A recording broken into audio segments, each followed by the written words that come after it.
listening to Sports Radio Detroit.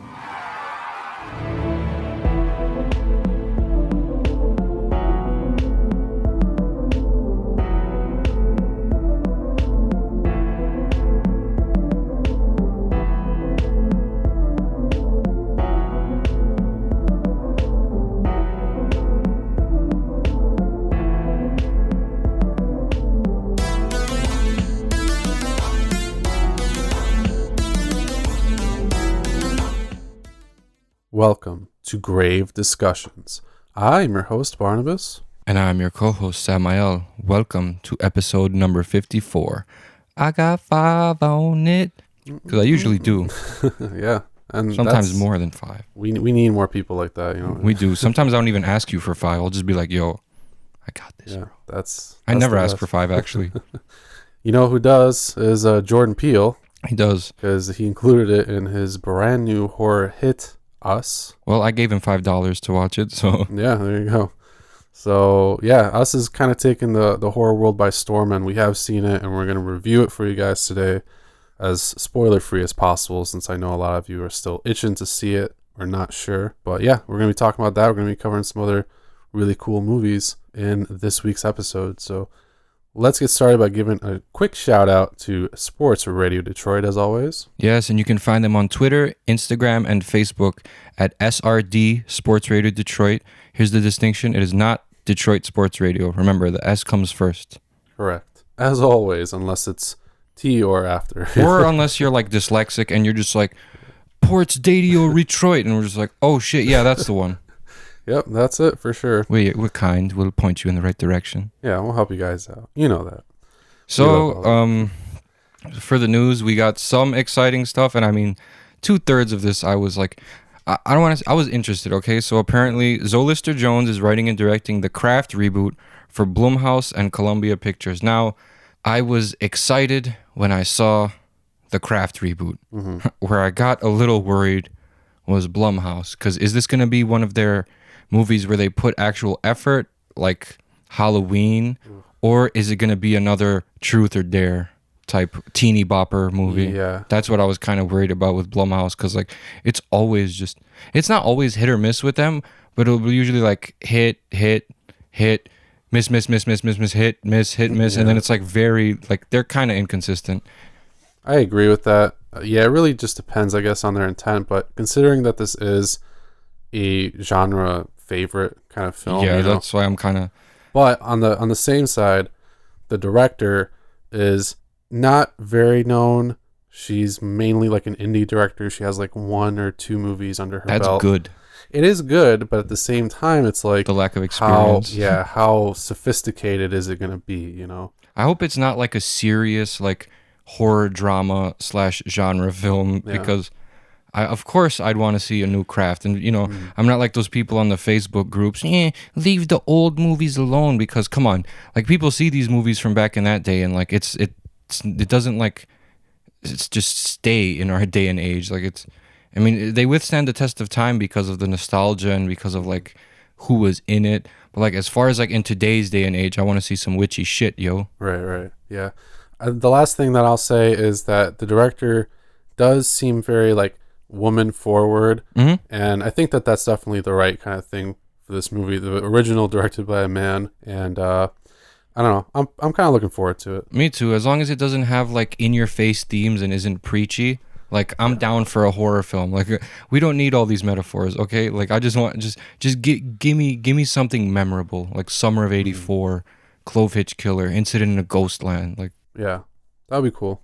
So we'll see what happens with that one. There's no date announced or anything yet, but we'll have more information. And now this next bit of news made me want to finish the first season of Castle Rock, because apparently they are having a second season, and it's misery themed. Yeah, Castle Rock season 2 appears to have at least something to do with misery. And the cool thing is that Tim Robbins from the original Shawshank Redemption is also supposed to be in it. Oof. So it's another, meeting of 2 kind of king universes, if, he's going to be playing the same character. But so I think it's pretty interesting. And Lizzie Kaplan from Cloverfield is playing Annie Wilkes. So I don't know. I'm into it. I like her. And I'm super interested to know, what the story is. Because as promised, this is seeming to be more of like a American horror story type format. I was just gonna say, like, I like Castle Rock at the start, and once it started getting in depth, and I saw there was less like, it didn't feel like a horror. You know what I'm saying? It felt like a fantasy drama. It felt like post season 5 Supernatural. Yeah, kind of. Like, it just started getting like a little. That's why I kind of like just stopped, because I was like, all right, they're like showing different scenes from different times. It's kind of confusing me, because I'm just it's really hard to keep up, and with all the hidden themes and stuff, and it's just, I don't know, man. Like, I just felt like they were burning me out. Like, I hear you. It's a lot to keep up with, and honestly, like, the episodes only get weirder and more complex as the season progresses. So the good thing is that with the whole premise of season 2, you don't really need to finish season 1 in order to even watch it, because it's going to be totally different. So I guess ultimately it's kind of up to you, you know what I mean? yeah. But yeah, the synopsis basically says that season 2 is going to be about a feud between warring clans that comes to a boil when budding psychopath Annie Wilkes gets waylaid in Castle Rock. So sounds like she's going to show up and, kidnap some people. Time to break some ankles. Yeah. So once we have more information on that one, as always, we'll let you guys know. Next up, Uma Thurman is coming back with a Netflix series called Chambers. And it's supposed to be kind of like some thematic, kind of about like grief and stuff like that, but still have this like supernatural element to it. So that kind of interested me. And plus Uma Thurman's cool, Yeah, she's dope. So I just thought it was gonna, I don't know, from the thing, I just haven't heard from her in a long time, and like, I just didn't want this to be another like Tarantino-y fucking thing, because it would drift hella far from horror. I don't think it's supposed to be. She plays Nancy, who is the mom of this heart donor who forges a hesitant relationship with, I guess, whoever received his heart, and then only to find out her daughter may not be as dead as she thought. So yeah, it definitely sounds like it's going to be heavy on the mind fucking kind of aspects, but the premise seems cool enough, and it sounds like a decent enough cast, so I might check it out. But anyway, we've got a couple trailers just to run through quick, and then we'll get into the meat of the show. So the first trailer is actually 2 trailers, and it's the Twilight Zone, Jordan Peele's Twilight Zone, and these are going to be the premiere episodes releasing April 1st, which is Monday, on CBS All Access. What if it doesn't?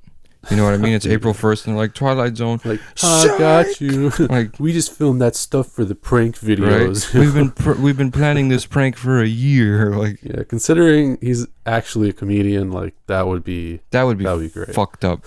If we actually just never got a Twilight Zone, we're just dicking us. It's like a year-long April Fool joke. Do that though, because he loves it, But yeah, the trailers for Nightmare at 30,000 Feet, starring Adam Scott, and then the comedian starring Kumail Nanjiani from Silicon Valley fame, are going to be releasing that day, and they both look really good to me. I'm into it.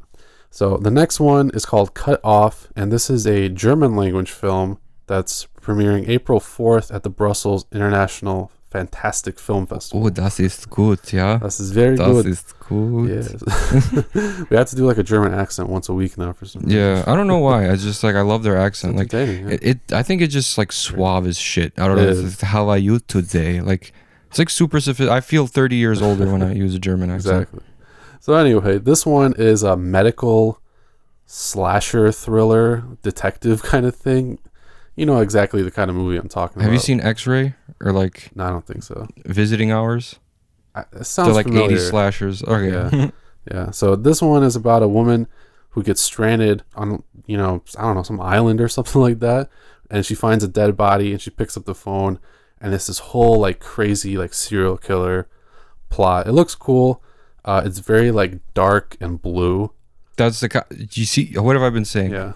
Now those work. We have to watch this one. Yeah. For some reason, especially with medical stuff, it works. But yeah, I guess if you're in Brussels, April 4th, you could see it, and then after that, we'll see if there's another release date. But the last one is for a movie that I think we actually have covered before in the trailers. The Convent? Yeah, I think so. But it was called Heretics. I'm not sure if I saw it or if we covered it exactly, but I'm pretty sure I saw it too when I was... It basically looks like The Nun, except there's more like demons and stuff. Yeah.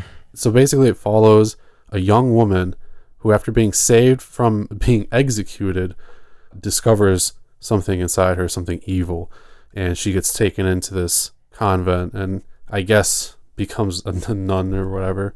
Okay. And yeah, there's demons and stuff, so very similar to The Nun. Sounds like it might be fun, unlike The Nun. No, Nun was okay. It wasn't as bad as people say. I'll leave off with it's being directed by Paul Hyatt, who did the British Howl, which was, I've told you about it. It was that werewolf movie set on like a train that gets like it powers down or has an accident or whatever, and the werewolf like kills. So I'm pretty excited for this one. I think he might do another good job, you know. So that's it for the trailers, guys. Next up, we're going to discuss a really cool cult classic film in the Cult Corner. Welcome back, boils and ghouls. In this week's Cult Corner, we've got a really cool one in store. Kind of sad. Kind of sad.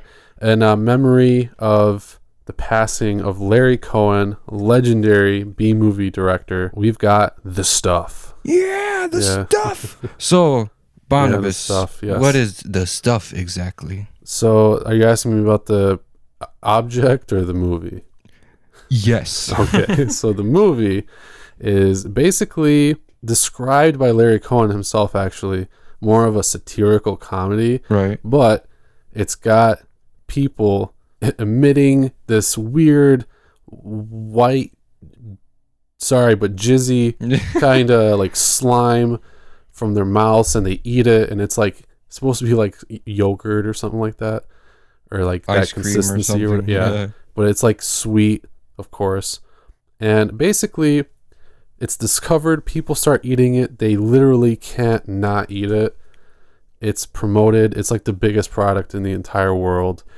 It just kind of takes over, and this guy, and I'm not gonna lie, I love this guy, Mo Rutherford. I was just gonna say Mo's like the greatest fucking hero of any movie. He really is, yeah. Portrayed by Michael Moriarty. Badass. He's just great. He's like a corporate spy, and the ice cream guys are like, that stuff, it drove us out of business, you know. And he like comes, he smooth talks this like old guy, and then he punches one of them out.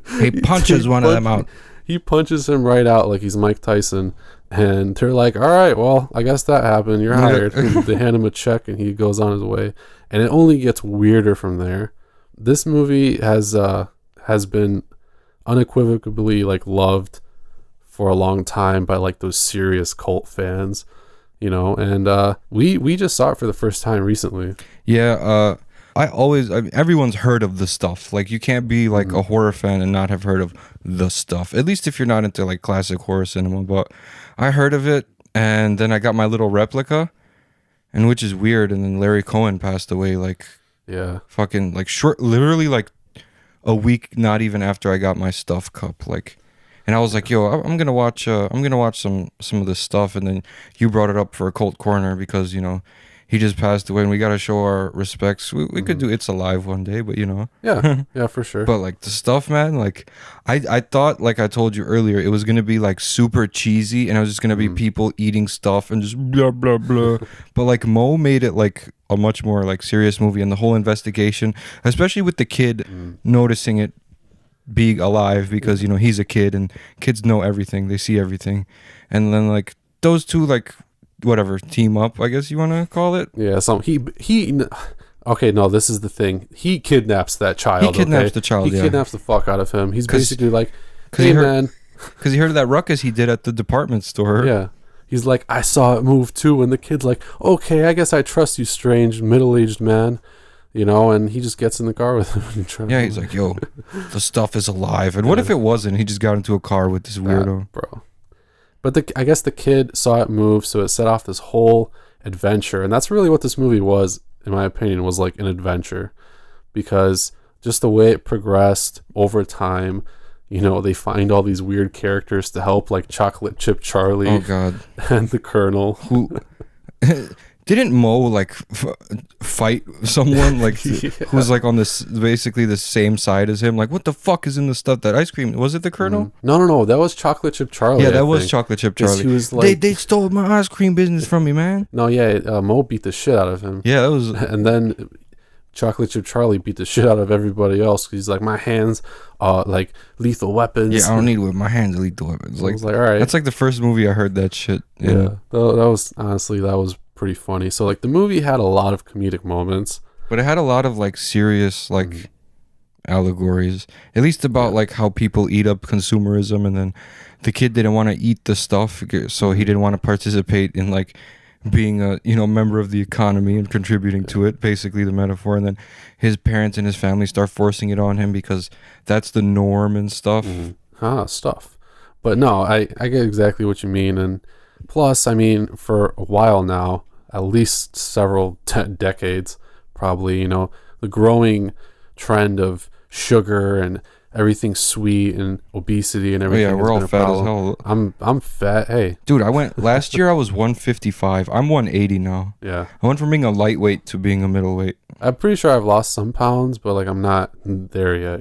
It'll take time. Yeah. At least you're not eating a whole bunch of the stuff, or you'd be a lot bigger. That's exactly just true. Eating it up, eating Apparently up that it had 0 consumerism. calories, but it had addictive alien parasites in it. So how'd they get away with that? How'd you guys make this stuff? We found it in the sewer. Huh? Yeah.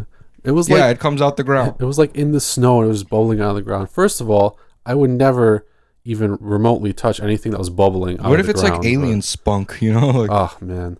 We're just eating alien fucking jizz. My favorite and least favorite part of this movie was that scene where the stuff was just, it was jizzing all over that dude in the hotel room. Oh my God. Oh my God. Bro. It was like that a was tidal hilarious. Wave. I was like, bro, this bed is jizzing on this guy and it's killing him. My favorite moment had to be that like cliche good guy gets away. So when Mo went to the stuff, the site, and he suspiciously as fuck walks behind the truck, and then the one guy that's paying attention goes over there and just gets knocked the fuck out. I was like, yo, this is probably one of the first moments we've seen like in any movie, because this is what, 1985? Yeah. Guy hides behind something, someone goes and check it out, a hand comes out, pulls him in. That's like one of the first times we've seen some shit like like this. Yeah, I can't corroborate that, but maybe Tom and Jerry, but yeah, this is a movie. This is cinema. No, that's true. There were a lot of I will say it, bad parts in this movie. I mean, Larry Cohen, rest his soul, he made some objectively not great films, but for the time, I mean, they were like iconic for being kind of they were pretty cheesy, but it was just those like weird movies like Street Trash, stuff like that. You know what I mean? And they were just it was just kind of like shock value, because they were meant to be over the top. Oh yeah, when you see Chocolate Chip Charlie at the very end and his mouth is like this wide open and he just starts spewing stuff out, like now we look back at it, we see gifs and stuff like that, and we're like, oh man, imagine how it was back then. So it's but but it's still highly entertaining. I mean, it's super fun to watch. I will say there were times where I felt like there wasn't enough stuff happening. Yeah, I think so too. But it was more about the like whole mystery behind it, which they never really dude, they probably used up their stuff budget on that hotel bed jizzing scene. Or like when the stuff was chasing the kid and that chick into that room, and they got in those metal little containers, because there was a lot of stuff there too. Yeah, that was probably all the stuff that they could have used. When you think about it, they didn't even really show the stuff that was in the cup. That's not the stuff that was like going after people. I don't know if you noticed, but they had some like well, if you consider it, I guess though, like that stuff may have been intelligent, but was like letting itself be eaten to like infect other people. Or maybe there just wasn't enough of it. I don't know, but because we see in the big scenes, there seemed to be a lot of it. I don't think it really has to, because like the whole point of this stuff was to like eat it, get a bunch of other people to eat it, and then it kills you. Yeah, because I mean the whole message behind it is, of course, that eating all this sugar and all this really fat but tasty shit is just going to lead to an early grave. You know? the whole like rise of diabetes and everything. And it is a lot about just consumerism in general too, you know, because people become addicted to products and stuff like that, and the whole thing is just crazy. Especially since we're all so superficial now. Right. And this was back in 85 too, so yeah, this was kind of ahead of its time. It was like sociologically speaking, this is probably one of the most conscious horror films. Oh yeah, for real. Like seriously speaking though, like while it was like wacky and stuff like here and there, the message it conveyed was like clear and consistent throughout the whole movie. Yeah. And we see that with how the movie unfolds, like right. It definitely veered off slightly like toward the end of it, you know, because then it was like when the military came and shot up the stuff people. We gotta go get the military, fight these stuff zombies, and we're gonna broadcast everything, and everybody just conveniently believes it after getting addicted to it the entire time, which I wasn't sure about that, but yeah, that happens, and at that point it's just gone totally off the rails, and you're like, okay, wow, this is happening. And the ending is almost anticlimactic after everything that happened. It was. I kind of wish it ended like at the factory and the factory blew up or just, you know, whatever. I mean, I guess kind of did. I would have had Mo get infected with this stuff. Yeah, that would have been interesting. It would have been crazy. You never really like feared for him that much. We didn't like at all, honestly. Because you know, he was too slick. Yeah, exactly. Right. We need like more like clumsy characters to be like the leads. Dude, we need at least we'll worry Panther about them. Detective, Inspector Clouseau. We need Mr. Bean. That's what we need. Oh, Mr. Bean in a horror movie. That'd be great. But the stuff was also pretty awesome. I will say, I don't think it has the same effect on me since I just saw it for the first time recently. Yeah. As if I had seen it when I was like growing up, you know. But it was still pretty entertaining, you know. It kept my attention. The characters were too like goofy for me like not to like. Yeah. So that was good. And once you get the overarching message, it's a pretty dope film. I think this is a solid 8 out of 10 cult movie for me. Yeah. I really enjoyed it, honestly. The score was like sort of rip off. At some points it had like ding, ding, ding, ding from Halloween, I noticed, and I was like, I don't know how they got away with that shit. Like, yeah. And then I don't know, at other times I wasn't so invested in the music, but that's okay. I tried to pay attention to it because like the main thing for 80s movies, like we just talked about it too, like if we hear that synthesizer, that's what kind of makes it super 80s. Yeah, so I was like, I'm super into that. I was like trying to listen for that, or to like listen for some like retro, like, or like some Metropolis, you know, the band, like something from them, like from Friday the 13th Part 8, like. But I don't know, overall the movie felt like super 80s, as every other 80s movies does, and I think that's what kind of just did it for me. If I'm sort of biased, so you give me a good 80s movie with a believable 80s setting, like even Final Exam, I only liked it because of like when it took place. Yeah, that's fair. If it took place nowadays and it was some Netflix movie, I'd fucking hate it. Oh yeah, absolutely, because I mean that would just be a total lack of effort. It really There's so much available to you, and nothing happens until the last 20 minutes. Yeah, exactly. I guess I'll leave off by saying the stuff did surprise me. I did enjoy it. I liked the film a lot. I understand completely why it's a cult film. And yeah, R.I.P. Larry Cohen. Yes, I enjoyed it. I also understand why it was a cult film. Let us know what you guys think about the stuff. I think this movie was the stuff. Yeah, it was definitely the stuff. It was the shit. We're going to move on, though, into our main segment. But before we do, we just have to give a couple quick shout-outs to some other SRD shows. Hi, this is Jason Pinkman from Pucking Around and Spinning the Wheels on Sports Radio Detroit. Check us out every Sunday over on the SRD Hockey feed on Spotify, TuneIn Radio, Podbean, iTunes, and Stitcher. That's SRD Hockey in your search bar. New episodes every week.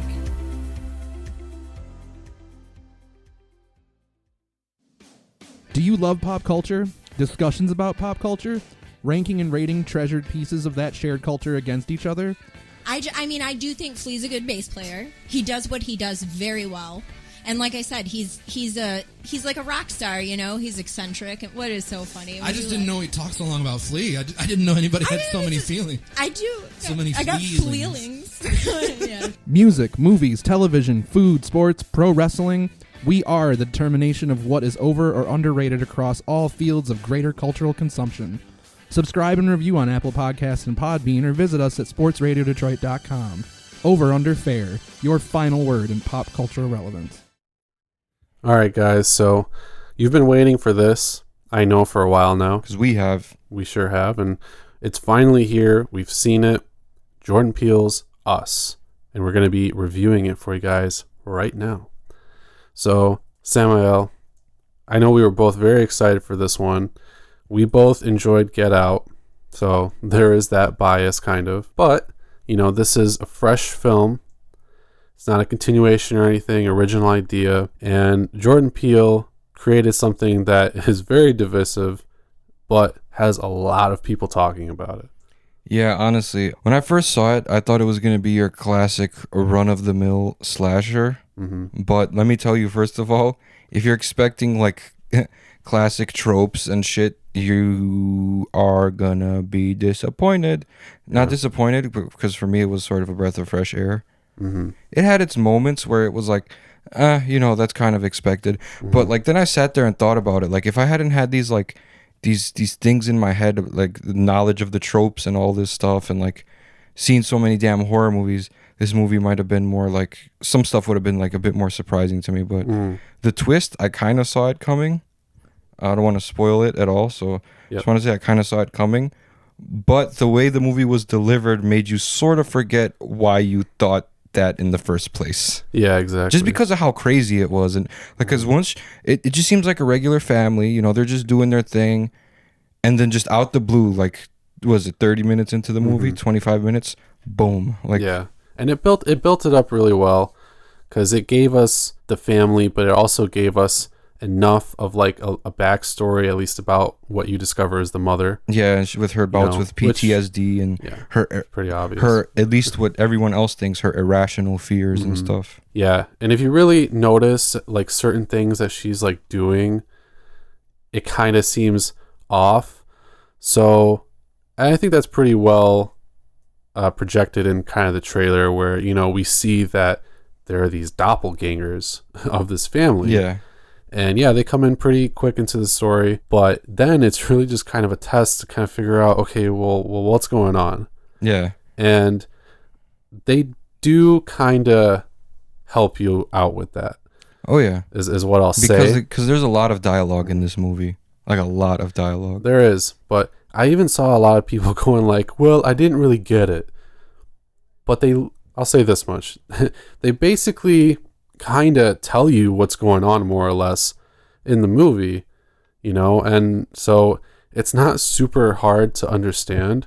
There is kind of a message behind the movie, but I don't really know if it's a movie that needs to be seen through those like thick lenses, like, you know, all right, what's really going on here? Yeah, it's like important kind of to the story, but it's not like Get Out, where it has this like super broad social message that's contemporary, you know. Yeah, this one didn't. This one, it just ended up being like sort of allegorical, because you can kind of spin anything to be that way. Like, you could even spin Night of the Demons. It just unfolded that way. This was not one of the movies where it was like, yo, the script said that this means this and not something else, so you're good. This was kind of like open for your interpretation. It wasn't really black and white. Like, it's not one of those movies where you have to like search for deeper meaning, because it's like literally in your face once the action like starts. It is the story. Exactly. You know, that's like, there's nothing more than some movies. They give you these images, this dialogue, all this stuff, because they want it to really mean something. What's happening in the world of Us is really, it's like a thing that has affected us in real life, but it's really mostly integral to what's happening in the story. You know what I mean? Exactly. And you pick it up along the way, but it's done really well. Like, the first probably 2/3 of the movie really just kind of feel like this slasher and like urban legend kind of thing mixed together. Yeah. You know? And I think that that's done super well. There's certain scenes where, you know, the I got 5 on it from the trailer even is kind of playing in the background, and those are some of my favorite parts of the entire movie. Yeah, me 'cause too. those are Honestly, good. those are like the more suspenseful parts too, especially when when just the beat pops up, that dun dun dun dun, Exactly. and you're like, "Fuck, what is?" There's no reason to have like kind of upbeat music unless some crazy shit's about to go down. Yeah, and I will say, related to that, the soundtrack for this movie overall, the score, probably my favorite in a horror movie in recent memory. Oh yeah, Because what they did with it was awesome. There's this really cool track that is the total opposite of the I Got Five on it. yep. And I'm not going to say anything else about it, but you guys will you'll know what I mean. Haha, total opposites. Yes. Aha, exactly. I don't know, just don't go into this movie looking for sociological or political message. Like, this is not that. Yeah. This is more about, like, if there is a metaphor, it's about something personal within you, and like a message that you can easily read because you can relate to it. This is not one of those like, this is happening in society. No, this is one of those, this is happening to everyone. Yeah. So it's really interesting in that way, and that's kind of the last I'll say about it, because I think you should definitely go into this movie expecting to see a movie. You know what I mean? Yeah. Don't think of it as like a genre film where you need to like break it down and like it's not Possession from 1981. You know what I mean? Like, Yeah, it's not like some crazy shit. No, it's not. I think it's easily graspable if you have a 5th grade education. Yeah, that's fair, man. Because, like I said, I mean, it pretty much tells you anyway what's happening. So it's not difficult to understand. That's been kind of the main criticism that I've been hearing about it. And I just kind of wanted to dispel that, at least in my personal perspective. Oh yeah. You know, because I don't know. I don't really believe that. The rest of the film is a total vision, man. Like, Yeah. it's such a complete vision. And it's aesthetically like really It's awesome. nice. Like, it's a really aesthetic film. I think people like aren't like paying attention like nowadays. Mostly we do, because like we like films for like their structure. Yeah. So I think aesthetically, especially with like the shots at the beginning of her walking into that tent, and like the medium shots as she's like walking through like the fun house and stuff. Like I that's the only time where you all right. That's the only time where you need all these fucking medium shots, directors in 2019. Use like a panning medium shot and like foreboding music and some dark lighting, and you have a really good shot. All these shots where the camera's following the person, or it's like underneath them, and you're just kind of like just making me feel like I'm on drugs when you do that. Honestly, Yeah. just show me a movie. Like, we don't need to do this hipster douchebag art house bullshit. Like, you can have movies with deeper personal meanings without being a douchebag about your cinematography and your overall message. And this was one of those movies that did it well.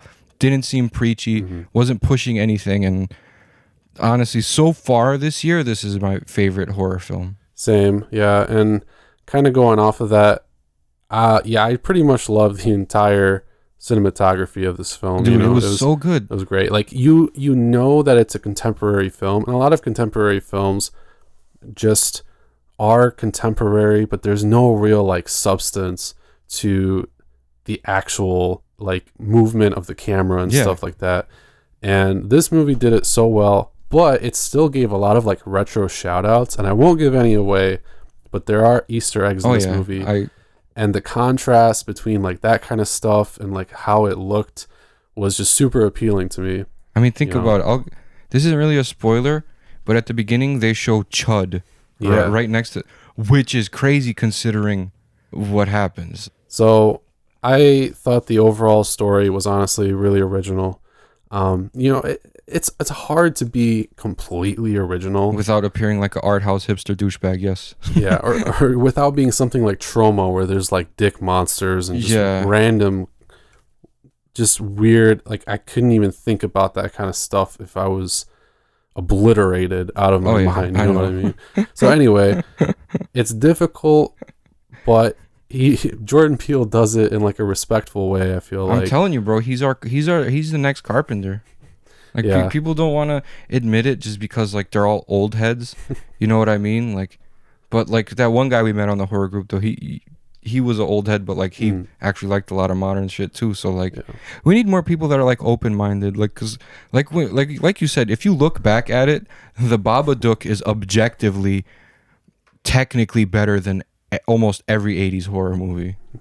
Yeah, maybe perhaps not in like maybe not story and not stuff like that, depending. Or but, like not better than like Nightmare on Elm Street and like when it because that back then when it was the original idea, like Babadook is today, but stuff like that, like The Thing, Alien and stuff. Like okay, obviously those movies are fucking untouchable, withstand the test of time no matter what. Those are like the fucking Macho Man Randy Savage of like fucking. Yeah.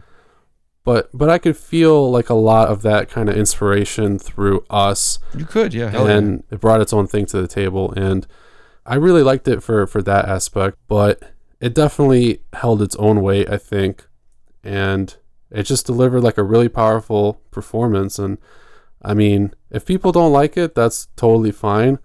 Honestly, I really enjoyed it. Some of the dialogue still kind of caught me off guard. Yeah. And I'm still kind of processing some of that stuff, but... The shit the creepy bitch said? Because that shit fucked me up as soon as she started talking. That shit was great. Apparently, that was based off of... I forget who it is, I'm sorry, but based off of like a real life person. Oh, shit. Or like, I think it might actually be based off of like a real condition or something like that. Probably that fucking people. Psychosis. Jesus. Yeah, something... I think like with nerves or something like that, but that was very intense for pretty much the entire film. And dude, I mean, there were some pretty like unnerving parts in this movie. You know, he didn't really rely too much on jump scares, so I wouldn't expect that. I don't think most people expected that anyway. No, we were just but I think most people were coming in looking for like a socio-political movie, but what they got was an actual horror movie. Thank you, Jordan Peele. Yeah, I mean, he said that this was going to be a real horror movie, and I think he delivered on that for sure. Like I have mentioned before, you know, it does have those kind of themes that make it stand out as like more than just a horror movie, you know, quote unquote, but it really kind of just depends on like how you take it in as you're watching it and your mindset going into it, I feel like. So I think if you come into it completely just blank, you'll be happy. Yeah, I think you'll be able to at least appreciate it because it's really well done. Even if you have expectations, like you're not going to be disappointed. Yeah, I mean you might be, but I don't know. I had high expectations and like I enjoyed it, but there were maybe like 2 or 3 moments where I was like, meh. But then again, like every movie has that. There's no movie where you're like, I loved every second of that movie. This movie is not flawless. I wouldn't even really go so far as to say it was like a masterpiece. It had its flaws for sure.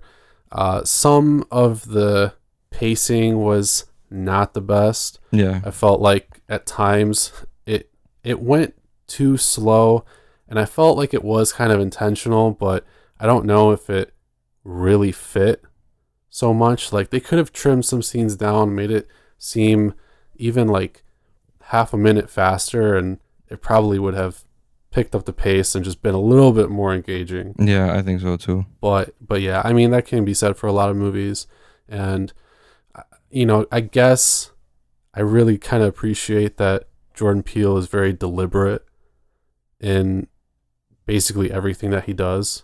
So, I mean, I can appreciate that because some directors will just drag scenes on for no fucking reason and be like art. Yeah. You know, like I hate that. Like, I don't know. I know you liked it, but that happened a lot in Suspiria. Yeah. No, you're right. I mean, that was just a long movie in general. It was. Thank God this wasn't like a 3-hour movie. Oh, God, yes.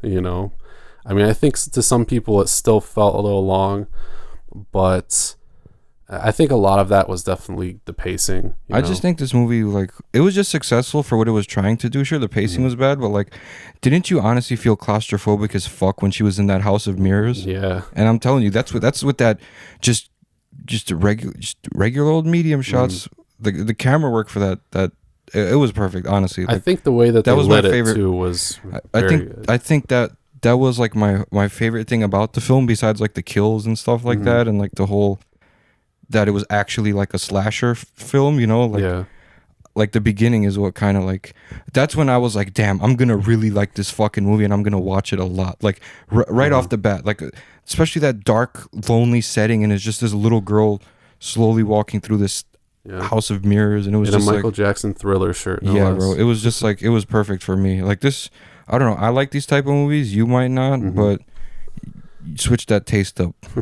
Yeah, no, I think this was really successful. I mean, it raked in like over $70 million, or I think even more than that, like 80 something million. This is like the first original And- horror movie to do that. Yeah, it's like insane. Yeah, it definitely, I think, actually broke a record. I saw that. So it's crazy.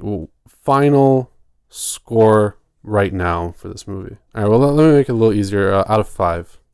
We'll give it 4.5 out of 5. So we'll, All right, that's so what we'll I give it a gave good 9 out of 10, honestly. Okay, yeah. To be honest, like I'm not gonna be a stickler, you know. Like I enjoyed the movie overall. Mhm. Like I felt anxiety when I was watching it, Yeah.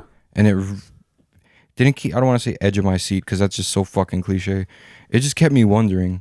You know, Mhm. like the more stuff that unfolds, the more questions you have.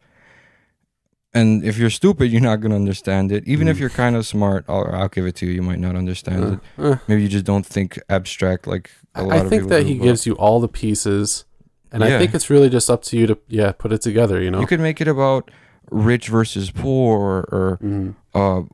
we are our own worst enemies, or whatever cliche stupid stuff like that. It could be either of those, and I think that's what it was just trying to be, just really kind of open-ended. Like a lot of movies can mean multiple things. Like there's not Yeah. just one objective thought that the movie has, you know what I mean? Well, I did see a pretty good description that somebody posted, so if I can find that, if you're interested, we'll send it to you.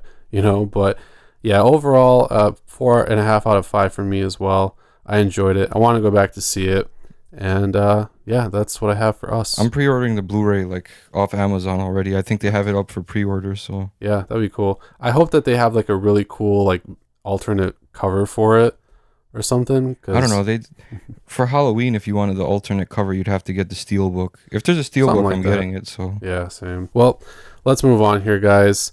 Go check out us if you haven't. If you have, let us know what you thought. But we're going to dig into our last segment here, and it is the chopping block. In this week's chopping block, Samael, we have The Haunting on Fraternity Row, and this one is out now on Netflix. And it's been trending for, I think, like at least a couple weeks or something like that.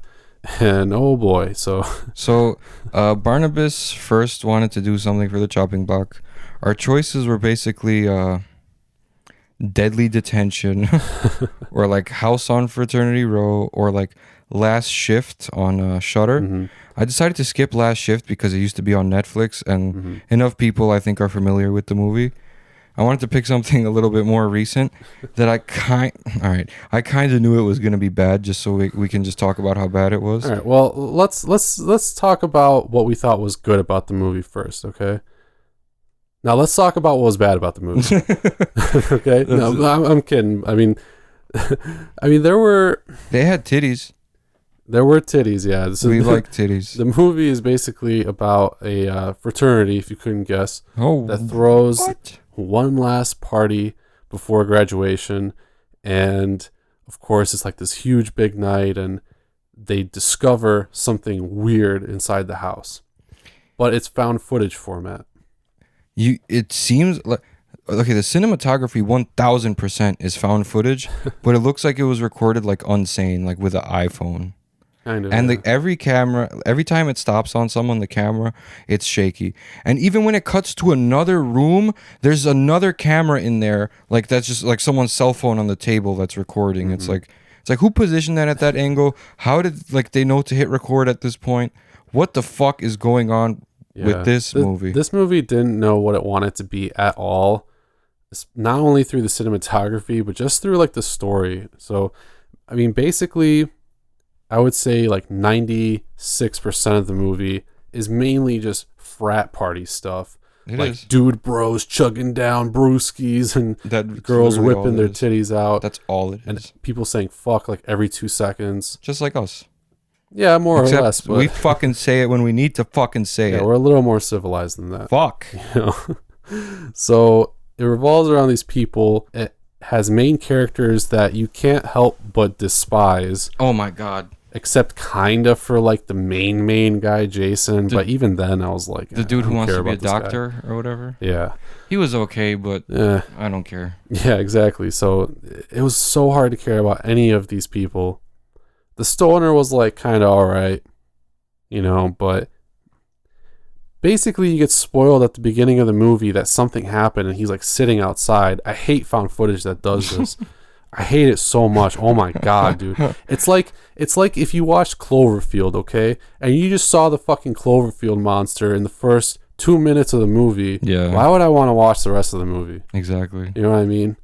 The whole thing behind that was that it was this like huge mysterious thing, and that movie was great. Oh yeah, fuck yeah. But dude, Hunting on Fraternity Row.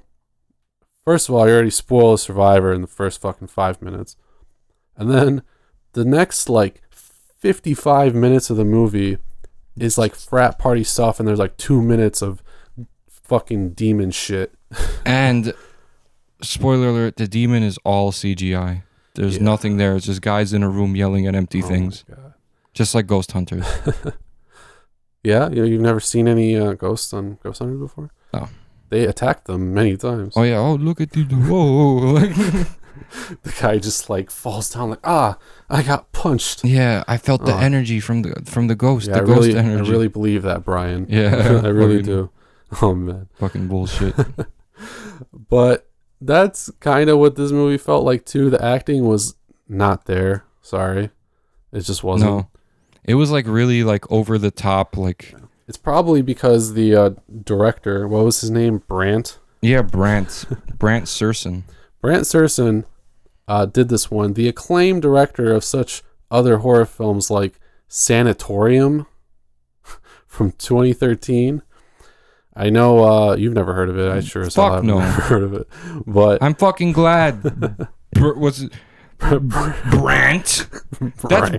That's like fucking Brent and Bart put together. Oh man, Jesus. He also did Splinter Heads. Now look, I'm not coming at you as a person, but the movie wasn't that great. First of all, they just had to portray every single negative frat bro stereotype in the book. And you know what? It's ridiculous. I know a lot of people in frats, like at actual party schools. Yeah. They're not all fucking.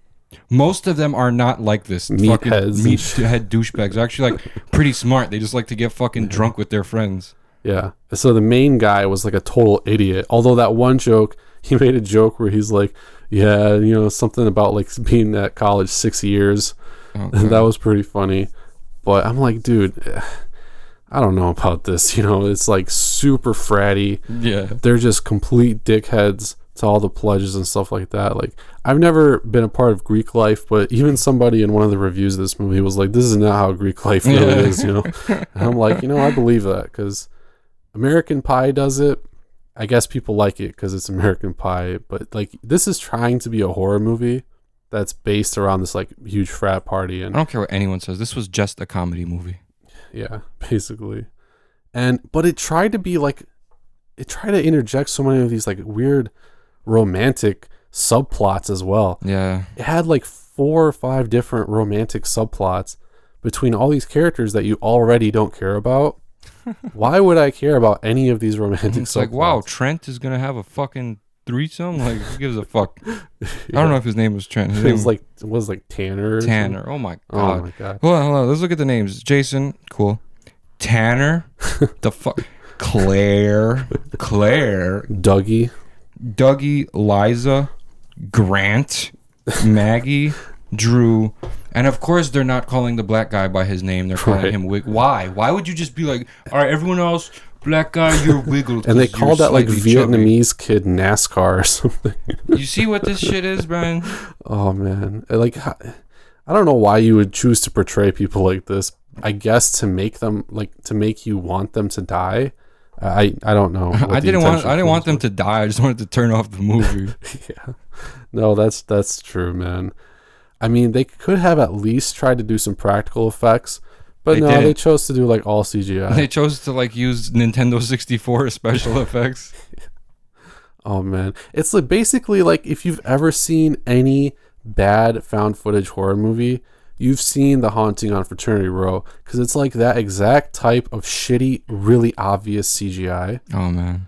And like all the camera work is pretty much the same. Shaky as fuck. I will say, like, at least the quality was pretty crisp, and I mean, it was like mildly entertaining, but it was so illogical and stupid that I didn't care.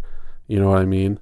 So that's pretty much what I think about this movie. If you're thinking about watching a horror comedy, just skip this. Go watch Cherokee Creek on Amazon Prime. You're actually gonna laugh your fucking dick off. Get it? Your dick off. Spoiler alert. I get it. We'll talk about that soon. Yeah, man. The Haunting on Fraternity Row. Chopped. Chopped. I've been waiting to like chop a movie that I fucking just despise. We need to do this more. We need to. Yeah, yo, you see that terrible looking film on Netflix? Yeah, I saw it. I avoided it. I'm gonna ask you to not do that, and we're gonna do it this week for the chopping block. The thing is that I'm so happy you asked me like this week. Like this is like the second most trending horror movie on Netflix or something right now, and it's such crap. What is wrong with you people? Yeah. Why do you watch this?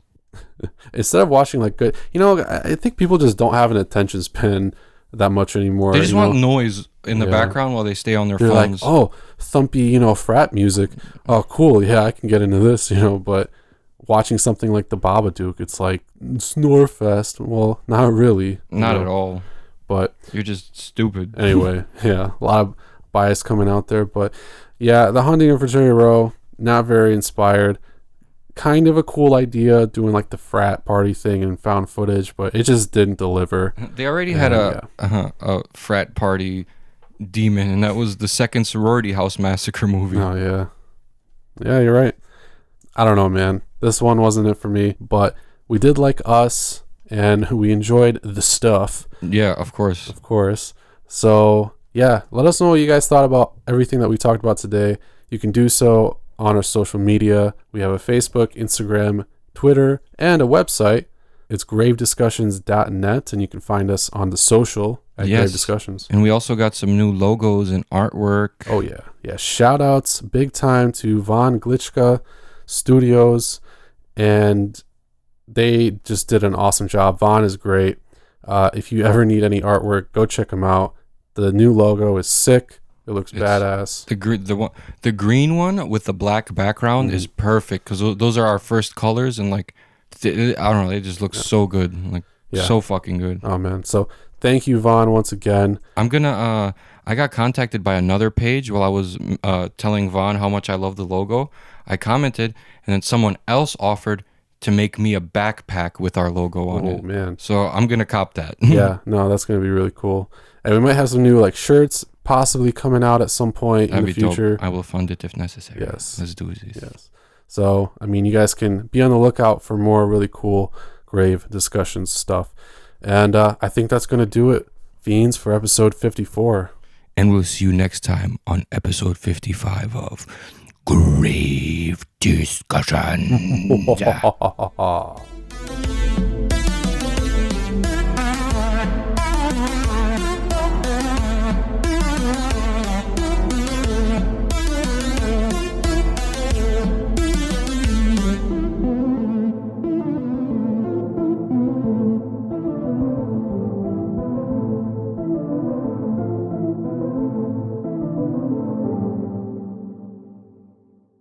This has been an SRD production.